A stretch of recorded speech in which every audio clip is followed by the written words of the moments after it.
How does my mother coming from abuse in her childhood make more sense in the way that she abused me? I would like us to think about this differently. So, my grandfather, and here's a trigger warning, molested me when I was a child. I was known as his favorite, according to my grandmother. My grandmother told me that I was his favorite, just like my mother. My grandmother facilitated that abuse.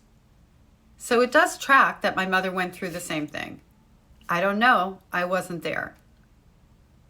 Looking back at how my grandmother treated my mother, it's clear to me that my grandmother hated my mother. Looking back at how my mother treated me in my childhood, it's clear to me that my mother hated me. My mother knew what it felt like to be hurt by her own parents in some way. And she chose to take that hurt and carry it on. And by the way, it takes a lot more energy to abuse a child than it does to love a child. The energy to hide that abuse, which also proves that you know what you're doing is wrong, instead of being the same person across the board who is treating their child with love and kindness. It makes less sense to me that my mother knew how it felt to be hurt and did the very same thing to me on purpose.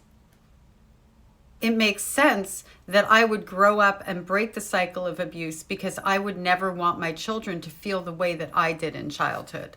That is the only thing that makes sense in this scenario. The rest of it, evil people will do evil. That's it. That's all. People who don't want to do better will not do better.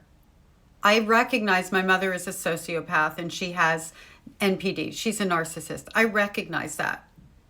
But that doesn't mean that she didn't have free will.